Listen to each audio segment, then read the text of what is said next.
So in this lesson, I'm going to talk about a specific type of ritual, and that is the sexual offering to the demon, especially ancient gods and goddesses that enjoy the energy of sexuality, which is a lot of them. Now, it's been known that our ancient gods and goddesses like the sacrifice of the flesh, and naturally it's forbidden to do such acts such as slaying of another human being. And so we don't do that at all these days. We can give animal offerings, but what I'm talking about specifically is giving the offering of sexual energy and sexual fluids to especially some of the higher level demons. Now, this is a ritual, I suppose it's a little bit unique. Some of us have been doing this for around 20 years now, about 20 years. And I'm going to go through this ritual from my own book of shadows. I've written it up here so I don't get too lost and I can keep focus for you. Obviously, if you have any questions, please write it under this video in this lesson. Don't ask me on YouTube or anywhere else. It has to be under this lesson, and I will come back here and answer it only here. The reason why I'm not writing this down or putting it anywhere else is because this is really secret, if you want. This is true arcane knowledge. And when you really get into this type of magic and you take this seriously, this type of ritual is accepted really well by our ancient gods and goddesses. This is a ritual that I would do for Astaroth, especially when I was bonding and forming a relationship with her at my start of, I suppose, my dark career. How I got to be where I am now is because I would do probably what other people wouldn't do. This type of ritual and offering might sound a little uncomfortable, but it is through the discomfort of being a sacred prostitute, which is not what you probably think it is. It's outside the scope of this lesson to discuss that in full. So when we're thinking about setting up our ritual chamber for this ritual, you have to think about those 5 senses: sight, taste, touch, sound, smell. When you think about that, we're thinking about what it's like to invoke a god or a goddess of the highest order into a chamber. This is my chamber room. Okay, and if I was invoking somebody special into here, I would make sure it smells right. So typically it's either myrrh, sandalwood, or frankincense, right? That's probably the most frequently desired incense or scent that they like. As an offering, a libation, even for myself, it could be wine. That's typically what I use for the left-hand path demons. In other pantheons, maybe you'd use whiskey or some other liqueur. I use wine. So taste. Sight, you have to make sure this room looks fresh, clean, less clutter. Make sure it looks inviting. It also has to look inviting for you. Do you feel sexy? Do you feel sexual in this room? Does it make you feel like you're invoking your own dark goddess or dark god inside of you? It has to have that feel. So even if it's in your bedroom at home, if you're making that your sexual temple, make sure that you can do a few little things to it so you can get that into the right visual frame of mind. Also, think about touch. Do you need satin sheets? I put satin sheets on my bed a long time ago, especially when it comes to my sexual work. It just makes me feel good. I like the feeling of it. I like the heat that it can create. Some of you might not like that, but I do like that, and it makes me feel good. It's nice to the touch. So think about that as well. Sound, of course.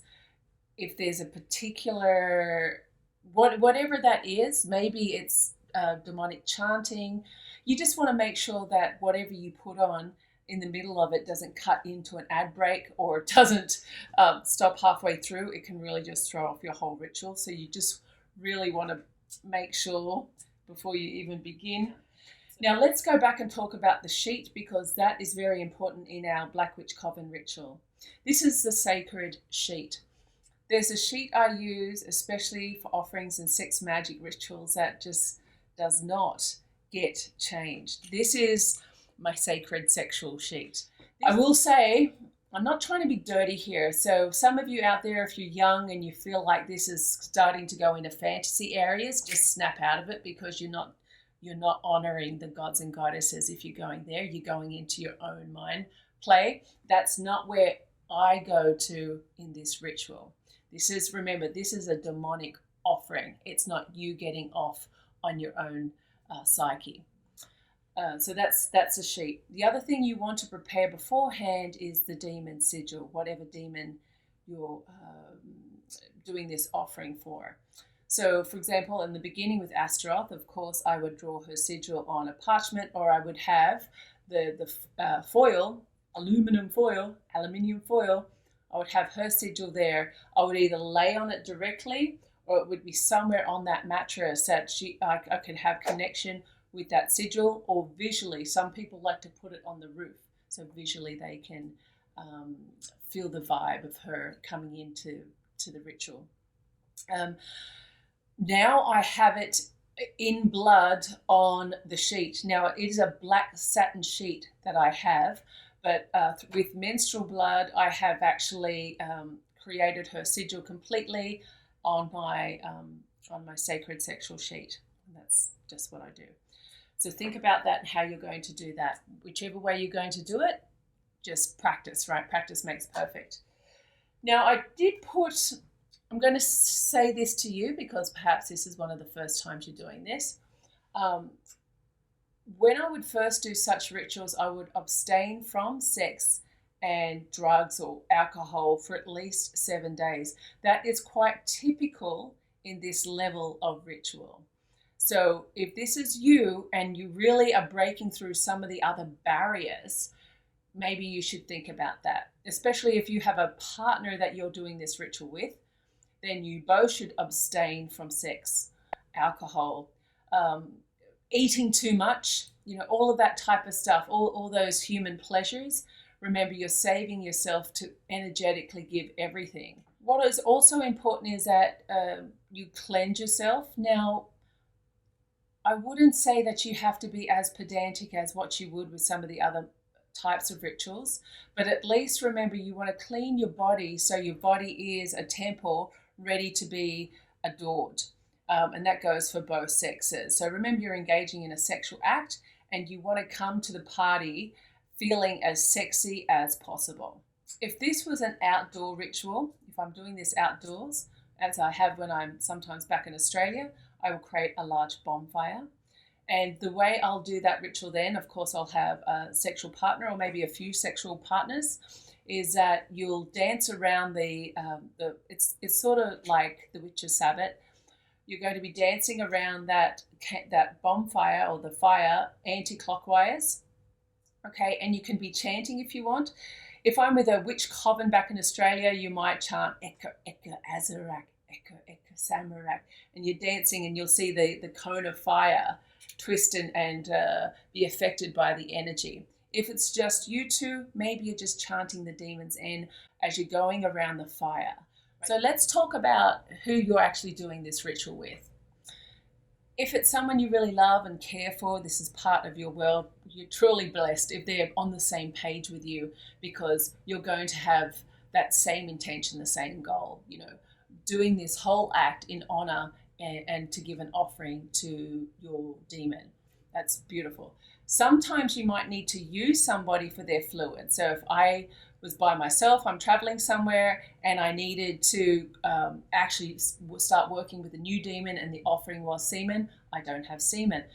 Will that person probably know? Probably not. But as a goddess, I can work that ritual to make sure he doesn't ejaculate too fast. That's very important that he doesn't do that, because otherwise it's going to ruin the entire ritual. So, we'll talk about a little bit of gameplay and things like that. You have to be clever and creative when it comes to these types of rituals. Now, if it's just you and your partner, what I would do is that you've come out, you're completely cleansed, you've charged the atmosphere, and you're going to kneel before each other, and I would put palm to palm while kneeling on the floor. And what you're going to do is start to invoke the goddess. And you can start this by chanting the goddess's name or the god's name, whatever you're doing.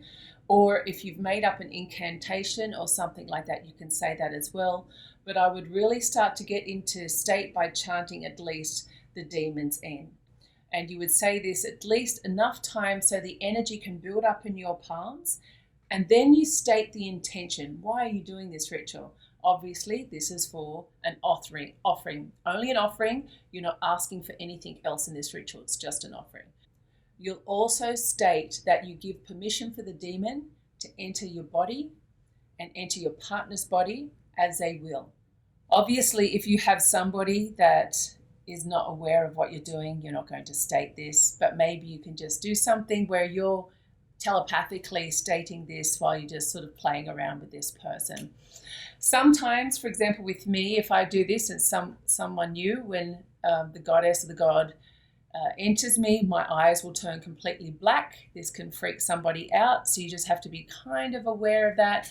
Don't freak out yourself if you're new to this. Just blink your eyes or blame the lighting or something like that, but just get that person back into state. That's very important. If you're more of a Satanist or a spiritual couple, you may wish to state the Lord's Prayer backwards. That is also very powerful, sets a tone, and allows a lot more different type of entities to come into the space once you've said that. Now you begin the foreplay. I suggest that foreplay begins with non-sexual touch, a lot of just light touching of the skin all over the body, and not actually going straight in for kissing or sucking or anything like that right now. It's really just adoring each other's temples, because this is really what it's about before you actually enter each other's temples. It's allowing you to be in your god or your goddess state before you give away or share that energy with another. It's also important to visualize. So now you want to visualize sexually whatever dirty acts that you can come up with. If you can't share that with your partner, you actually start thinking about it in your own mind. I also visualize the demon entering into me. So I might think about Lucifer entering me, or even Astaroth. I feel like, if she's on me or around me doing sexual acts to me, that really helps me get into state as well. Now I'm going to think about the same thing happening to the person I'm with, whether that person's a male or a female. So now you have to build up that energy. You can't build up the energy if you ejaculate or come too fast. You have to give yourself enough time so the demon can actually also come within your body, and you can feel that invocation. You can allow the beast to take control and enjoy that energy as well, because this is what you're doing. It's an offering. If you've done this well, then you should be able to have anal sex. Anal sex is one of the biggest gifts that Astaroth enjoys specifically, as does some of the male demons. The energy, that pleasure pain threshold, is something that is really sacred goddess will give up. So this is why the foreplay is quite important. Once both of you have found enough pleasure in the moment, yes, you can ejaculate wherever you want. The female can come wherever she wants, and those stains are then on your sacred sheet. Now, if there's enough juices, you would put that in your offering cup or your offering bowl and put it on your altar in front of your god or goddess. Once you've finished, it's really up to you how you decide to ground and dismiss all the energies. I would say that you actually get out of the ritual chamber and ground the energy by some other ritual that isn't magical. Hail Lucifer.